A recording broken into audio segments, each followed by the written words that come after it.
Hello students, dear students, आज हम H के दास एक्सरसाइज 3.5 के बारे में डिस्कस करेंगे। तो डियर स्टूडेंट्स, अभी तक मैंने जितने भी लेक्चर्स आपको मैंने प्रोवाइड कर रखा है, वन बाय वन करके क्वेश्चंस मैं करा रहा हूं, तो आप उन सभी लेक्चर्स को आप अच्छे से देखिए और एक अच्छा नोट्स बनाइए, ठीक है ना। तो डियर स्टूडेंट्स, आज हम question number 9 and question number 10 के बारे में डिस्कस करेंगे।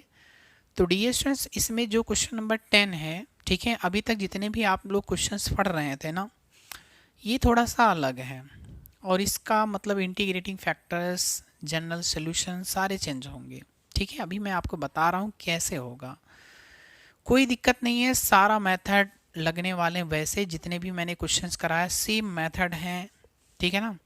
बट यहाँ पे देखिए क्वेश्चन नंबर 10 में इसमें क्या है कि ना तो एक्स मिल रहा है ना तो वाई मिल रहा है। कोई दिक्कत नहीं, किसी भी फॉर्मेट में हो कोई दिक्कत नहीं है। देखो, हम सबसे पहले इसको सॉल्व कराते हैं, क्वेश्चन नंबर 10 ही, ठीक है ना। इसके बाद 9 पे डिस्कस करेंगे। बात क्लियर है। अब देखिए डियर स्टूडेंट्स, हम लोग वहाँ पे क्या करते थे, d y upon d x निकालते थे।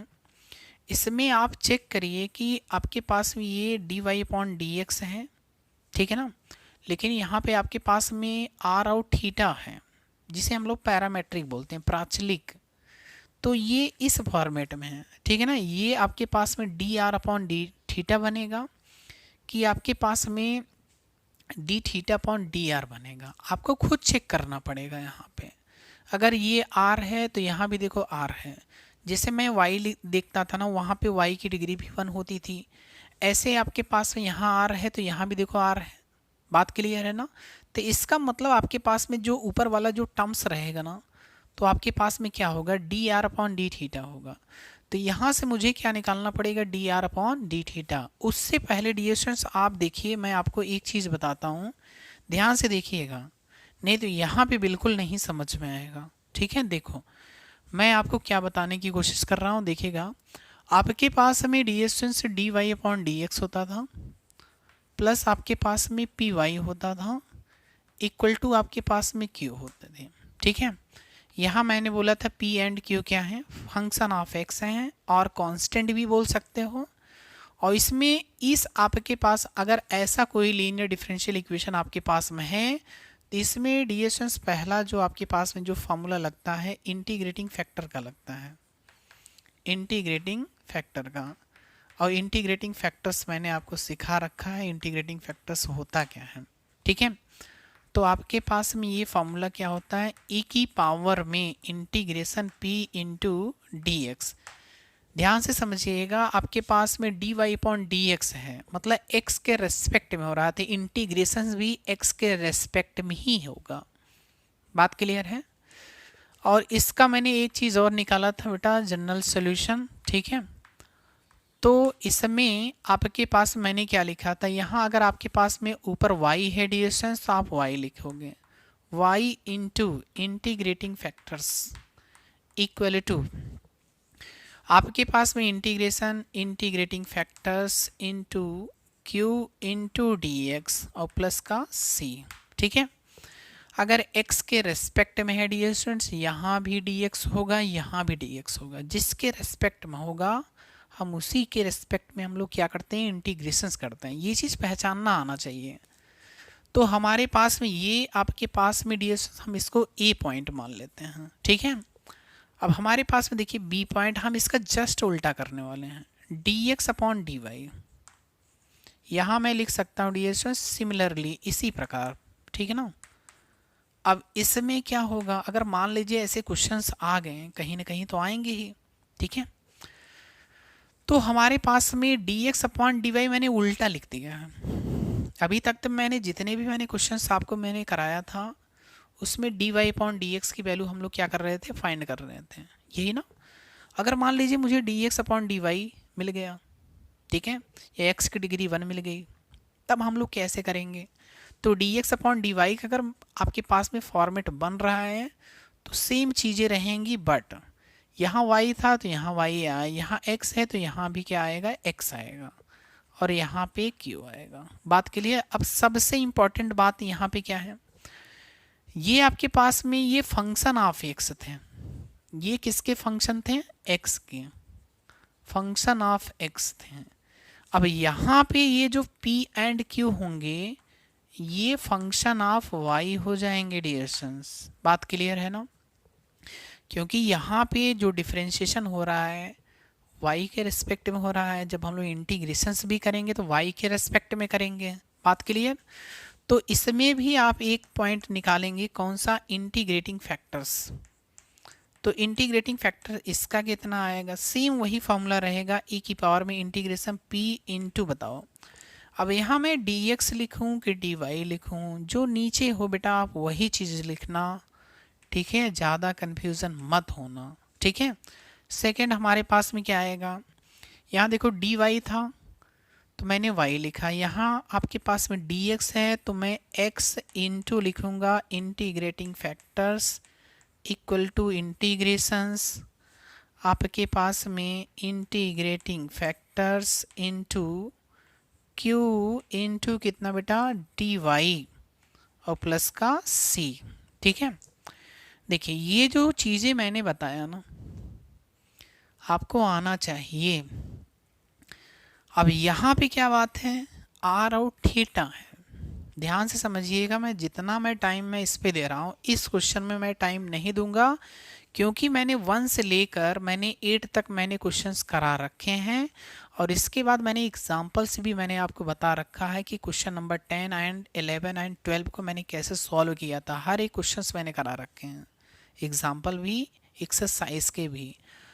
तो इसमें तो मैं ज़्यादा मैं टाइम नहीं लूँगा, लेकिन हाँ इस क्वेश्चंस को आप सीखिए, क्योंकि इससे हो सकते हैं आपके पास में करीब 4 या 5 क्वेश्चंस हो सकते हैं इस टाइप के आपके पास में मिल जाएं। तो इसको डीएसएस आप अच्छे से देखिए, इसको समझने की कोशिश करिए कि मैं कर क्या रहा हूँ, ठीक है? अगर इस तरह का फॉर्मेट बन रहा है तो इंटीग्रेटिव फैक्टर ऐसे ही निकालेंगे, सॉल्यूशन भी ऐसे निकालेंगे। लेकिन अगर dx अपॉन dy मिल गया, y के रेस्पेक्ट में चल रहा है तो इसका मतलब इंटीग्रेशन भी y के रेस्पेक्ट में होगा। यहाँ भी इंटीग्रेशन है तो y के रेस्पेक्ट में होगा, बट यहाँ dx है तो यहाँ बेटा x आएगा, यहाँ dy है तो यहाँ पे क्या आएगा? y आएगा। बात क्लियर है ना? अब यहाँ पे देखिए मैंने आपको अभी जस्ट मैंने बताया डियर स्टूडेंट्स, हम लोग यहाँ पे क्या करेंगे, ये देखिए dr मैंने लिखा, इसको हम इधर लाते हैं तो ये माइनस हो जाएगा आपके पास में 2r cot थीटा और प्लस कितना? Sine 2 theta into d theta. ये जो डी थीटा है ना आप इसको इधर शिफ्ट करो तो आपके पास में dr अपॉन डी थीटा मिल जाएगा। इसको माइनस का अंदर गुणा करेंगे तो ये माइनस आएगा, इसको इधर लाएंगे तो ds क्या होगा? प्लस हो जाएगा। तो आपके पास यहाँ क्या मिला? 2r cot थीटा, ये माइनस आ जाएगा माइनस का साइन 2 थीटा। लेकिन उससे पहले हम लोग यहाँ पे क्या लगाएंगे? Equal to. बात क्लियर है? क्योंकि ये चीज़ यहाँ पे इसको मैं इधर ला रहा हूँ तो ये पॉजिटिव होगा, ये नेगेटिव होगा। बात क्लियर है?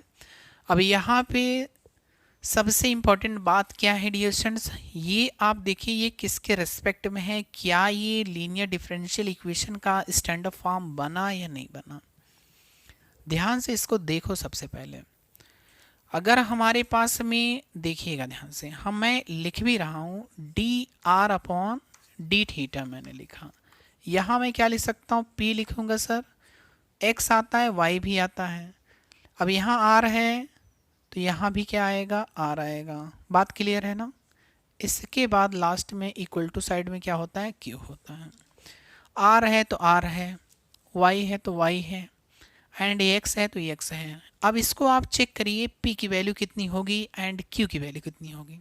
ध्यान से देख के बताइए p की वैल्यू हमारे पास में क्या आने वाली है डियर स्टूडेंट्स? ध्यान से देखो, p की वैल्यू बताओ, p की वैल्यू कितनी आ सकती है? p की वैल्यू सर जी देखिए हमारे पास ये r, आप इसको रिमूव कर दीजिए, मतलब r को नहीं लेना है, जो बच रहा है उसको ले लीजिए। p की वैल्यू कितनी आ जाएगी? 2 cot थीटा। एंड हमारे पास में q की वैल्यू कितनी आएगी? q की वैल्यू आ जाएगी सर माइनस का साइन 2 थीटा। ये बात समझ में आया कि नहीं है? यहाँ तक तो बिल्कुल समझ में आ गया हो। क्यों? क्योंकि मैंने यहाँ पे बेटा टाइम दिया है, इसको मैंने समझाया, फिर इसको मैंने समझाया, फिर ये चीज़ें आपको मैं बता रहा हूँ कि क्वेश्चंस को कैसे सॉल्व करना है। बात क्लियर है? अब देखिएगा यहाँ पे हमारे पास में p मिल गया, q मिल गया। अब हम क्या निकालते हैं, इंटीग्रेटिंग फैक्टर्स। e की पावर में p इंटू कितना, अब देखिए अगर आपके पास में जिसके रेस्पेक्ट में होता है ना, जिसके रेस्पेक्ट में हम लोग करते हैं, किसके रेस्पेक्ट में, डी थीटा है, तो p इंटू यहाँ पे क्या आएगा, डी थीटा। बात समझ में आया कि नहीं है? देखो यहाँ पे हमारे पास में x के रेस्पेक्ट में हो रहा, तो यहाँ पे dx आया। यहाँ पे देखो y के रेस्पेक्ट में हो रहा है, तो यहाँ पे क्या है, dy आया। यहाँ सर थीटा के रिस्पेक्ट हो रहा है, तो यहाँ पे डी थीटा आएगा। बात क्लियर है? तो अब यहाँ पे आप वैल्यू रख दीजिए, अब कुछ नहीं है इसमें। p की वैल्यू कितनी है, 2 कॉट थीटा इंटू कितना, डी थीटा। e की पावर में मैंने 2 को बाहर लिखा, कॉट को हम लोग लिख सकते हैं कॉस थीटा बटे साइन थीटा, ऐसे लिख सकते हो। और साइन थीटा का अगर आपने डिफ्रेंसिएशन किया तो ये कॉस थीटा आ जाएगा। तो हमारे पास में एफ एक्स है, इसका डिफ्रेंसिएशन किया तो एफ डैश एक्स मिल गया, तो हमारे पास में इसका लॉग एफ एक्स हो जाता है आंसर। हाँ सर ये चीज़ें तो आपने बता रखा है। तो इसका आ जाएगा, इसके आपके पास में क्या होगा, e की पावर में, या आपके पास में ये 2 बाहर लिखिए, हमने लिखा लॉग, लॉग कितना, साइन थीटा और प्लस का c, और ये आपके पास में ये जो 2 है यहाँ पे आ जाएगा। तो आपके पास में e की पावर में लॉग साइन थीटा का होल स्क्वायर और प्लस का c, ये इससे कैंसिल हो जाएगा, तो आपके पास में क्या आ जाएगा, साइन स्क्वायर थीटा प्लस का c। ये बात क्लियर है कि नहीं? तो आपके पास में इंटीग्रेटिंग फैक्टर्स की वैल्यू कितनी आई, साइन स्क्वायर थीटा आ गया। अब हम लोग क्या करेंगे बताइए, अब हम लोग सर फॉर्मूला लगाते हैं, L D E of solution निकाल लेते हैं। ठीक है, निकालिए फार्मूला। सबसे पहले हम लोग क्या सीखेंगे, इसका फॉर्मूला। ठीक है, देखिएगा यहाँ पे y था तो यहाँ मैंने y लिखा, यहाँ x था तो मैंने x लिखा, ध्यान दीजिएगा। अब यहाँ ऊपर चेक करो क्या है, यहाँ r है, तो मैं सबसे पहले r लिखूंगा। ध्यान से देखो बेटा, जो ऊपर है वही लिखना है। r लिखा, इंटीग्रेटिंग फैक्टर्स लिखा, equal to integration integrating factors into q into जिसके रेस्पेक्ट में इंटीग्रेशन हो रहा है, यानी डी थीटा, मतलब थीटा के रेस्पेक्ट में, तो यहाँ पे क्या आएगा, डी थीटा प्लस का c। सबसे इम्पॉर्टेंट बात इस क्वेश्चंस में क्या है, फॉर्मूले बनाना आना चाहिए। अगर आपने फॉर्मूले बनाना सीख लिया तो कहीं भी क्वेश्चंस में प्रॉब्लम नहीं होगा।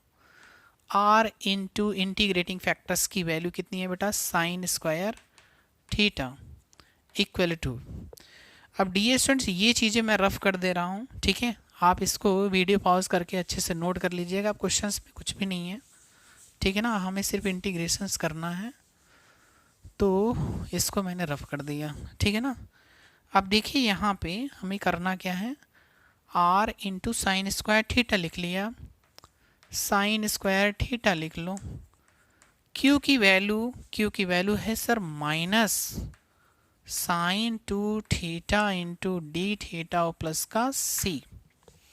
अब इसको कैसे सॉल्व करेंगे, इसको कैसे सॉल्व करेंगे, देखो फिर हमारे पास में साइन स्क्वायर थीटा है, इंटू मैं इसको ब्रेक करूँगा, 2 sine theta into cos theta into d theta plus का c।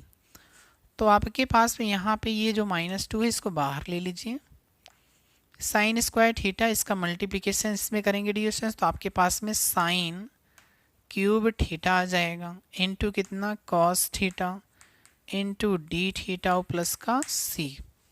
बात क्लियर है ना। अब यहाँ पे अगर मैंने साइन थीटा को अगर मैंने लेट कर लिया तो इसका डिफरेंशिएशन करेंगे, अपने आप ये कॉस थीटा मिलेगा। तो बताइए इसको मैं डायरेक्ट भी तो कर सकता हूँ, डायरेक्ट कर सकते हो, कोई दिक्कत नहीं सर जी साइन थीटा को हमने क्या माना, टी माना, तो cos theta into d theta में आ जाएगा, ठीक है, इक्वल टू डी टी आएगा।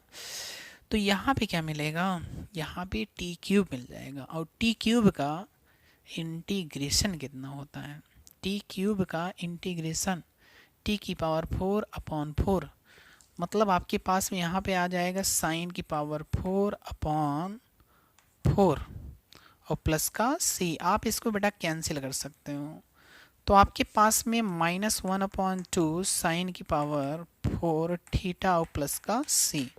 अगर आप ds साइन स्क्वायर थीटा अगर आप डिवाइड करना चाहते हो डिवाइड कर लीजिए, नहीं तो आपके पास में ये आंसर हो जाएगा। देखिए हमारे पास आंसर क्या है यहाँ पे, sine r into sine square theta, r into sine square theta equal to r into sine square theta equal to -1/2 sine 4 theta. बात क्लियर है, प्लस का c। तो ये आपके पास में ds से आंसर मैच कर गया। ठीक है, तो देखिए आंसर को आप मैच मत कराइए, मैंने बोला भी है कि आप क्वेश्चन को इजी तरीके से सॉल्व करिए। कहीं भी डाउट हो रहा है तो आप हमारे व्हाट्सअप नंबर पे पूछिए। ठीक है, और ये क्वेश्चंस अलग था इसलिए मैंने इसमें टाइम लिया थी स्टूडेंट्स आपको बताने के लिए, ताकि ये क्वेश्चन आपको समझ में आ जाए और इस तरह के क्वेश्चंस आपके सामने आते हैं तो आपको कैसे सॉल्व करना है। बात क्लियर है। अब रही बात क्वेश्चन नंबर 9 की, तो क्वेश्चन नंबर 9 भी हम करा देते हैं, तो आप इसको वीडियो पॉज करके नोट कर लीजिएगा। बात क्लियर है। अब देखिए डियर स्टूडेंट, क्वेश्चन नंबर 9 में कुछ भी नहीं करना है, बहुत सिंपल क्वेश्चन है। ठीक है, देखिए हमारे पास में डियर स्टूडेंट क्वेश्चन नंबर 9। ठीक है, क्वेश्चन नंबर 9 क्या है डियर स्टूडेंट्स, क्वेश्चन नंबर 9 में ये x है ना, तो सबसे पहले हम लोग क्या बनाएंगे, इसका कोफिशिएंट 1 बनाएंगे। तो कोफिशिएंट 1 बना लीजिए सबसे पहले। तो हमारे पास में क्या होगा डियर स्टूडेंट्स, हमने लिखा dy/dx प्लस मैंने लिखा 2/ax into y equal to x का आप डिवाइड करोगे इधर कितना आएगा, x log x आ जाएगा। तो यहाँ से हमारे पास में p की वैल्यू कितनी आ जाएगी, p की वैल्यू 2/ax एंड q की वैल्यू x log x। ठीक है, तो इंटीग्रेटिंग फैक्टर्स कितना आ जाएगा, इंटीग्रेटिंग फैक्टर्स e की पावर में p into d x, p into d x. तो आपके पास में e की पावर इंटीग्रेशन p की value 2/x into log into कितना है dx है, सॉरी। तो e की पावर 2 मैंने लिखा 1/x का इंटीग्रेशन log x होता है और ये 2 ऊपर चला जाएगा ds। तो आपके पास में e की पावर में log x स्क्वायर प्लस का c, ये कैंसिल हो जाएगा। तो आपके पास में कितना है, x स्क्वायर प्लस का c। तो आपके पास में डियर स्टूडेंट्स अब इसके पास हम लोग LDE ऑफ सोल्यूशन निकाल लेते हैं, linear differential equation of general solutions. ठीक है, तो हमारे पास में y into integrating factors equal to integrating factors into q into d x और प्लस का c। मैं फार्मूले बार बार क्यों लिख रहा हूँ, ताकि आपको अच्छे से याद हो जाए। ठीक है, y इंटू इंटीग्रेटिंग फैक्टर्स की वैल्यू कितनी है, इंटीग्रेटिंग फैक्टर की मतलब x square equal to x square into q, q की वैल्यू कितनी है, क्यू की वैल्यू कितनी है, क्यू की value x into log x, x into log x into d x और प्लस का c। तो y x square equal to आपके पास में यहाँ पे क्या आ गया, x cube into log x और प्लस का डी एक्स प्लस का c। देखिए अब सबसे इम्पॉर्टेंट बात यहाँ पे क्या है, यहाँ आपको इंटीग्रेशन आना चाहिए। बार बार मैं वही चीज़ सिखा रहा हूँ। तो यहाँ पे डिस्टेंस आई लेट का यूज़ कर लेते हैं हम लोग। ठीक है, आई मतलब होता है इनवर्स, एल से लॉगरिथम होता है, ए से एल्जेब्रिक होता है, टी से टेक्नोमेट्रिकल होता है, ई से एक्सपोनेंशियल होता है। बात क्लियर है। तो एल पहले आ रहा है तो इसका मतलब क्या है, इसमें तो इनवर्स है नहीं। एल मतलब लॉग को हम लोग क्या मानेंगे, फर्स्ट मानेंगे, इसको फर्स्ट मानेंगे, इसको सेकेंड मानेंगे। इसके बाद हमें क्या करना होता है, इंटीग्रेशंस। इंटीग्रेशन बताओ, ये आप कर सकते हो, मैं सॉल्व लिख दूं। ठीक है, इसको आप खुद करिएगा और आंसर रियली मैं बता रहा हूँ आपका आंसर आ जाएगा, कुछ भी नहीं करना है।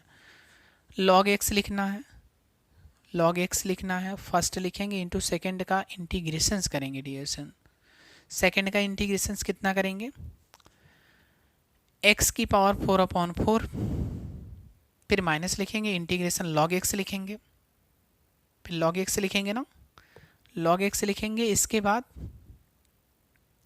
करा दें, कोई दिक्कत नहीं। चलो देखो, y into x square equal to, देखो मैंने फर्स्ट लिखा log x, ध्यान से देखिएगा, इसका इंटीग्रेशन x की पावर 4/4 माइनस आएगा, इंटीग्रेशंस लिखेंगे, फर्स्ट का मतलब आपके पास में डिफरेंशिएशन log x का 1/x आएगा, फिर x की x घाते 3 का x घाते 4/4 इंटू डी एक्स और प्लस का c। बात क्लियर है? तो यहाँ पे 1/4 x की पावर 4 log x आ गया, ठीक है, माइनस 1/4, ये आपके पास में कितना मिलेगा, ये आपके पास में एक्स क्यूब आ जाएगा, फिर अगेन एक्स क्यूब का इंटीग्रेशंस कर देंगे तो आपके पास में कितना आ जाए, एक्स की पावर 4/4 और प्लस का c। बात क्लियर है? तो इसके बाद आपके पास में 1/4 एक्स की पावर 4 log x आ गया, यहाँ भी आपके पास में 1/16 आ जाएगा एक्स की पावर 4 और प्लस का c। आप देखिए डियर स्टूडेंट्स, आप आंसर मैच करा लीजिए, हो सकता है आपका यही आंसर आ रहा हो। देखिए y into x square equal to आपके पास में क्या है 1/4, मैंने लिखा है x की पावर 4 इंटू लॉग एक्स की power 4 into log x 1/16 into x की पावर 4 प्लस का c। ठीक है, इजी है ना? तो देखिए इस तरह के क्वेश्चन आप कर सकते हो, इसीलिए मैं बोल रहा था कि आप इस क्वेश्चन को सॉल्व करिए, डिएशन सॉल्व हो जाएंगे। अगर नहीं होगा ना आपसे ना, मैं यहाँ रियली मैं आपसे बता रहा हूँ, अगर कोई क्वेश्चन अगर आपसे नहीं होता है ना, मैं आपको बताने की मैं पूरी कोशिश करता हूँ, ठीक है। नहीं आता तो आप हमारे व्हाट्सएप पे मैसेज करते हैं तो हम आपको ज़रूर बताते हैं। बात क्लियर है? तो इस तरह के इंटीग्रेशन आपको आना ही चाहिए। बात क्लियर है ना?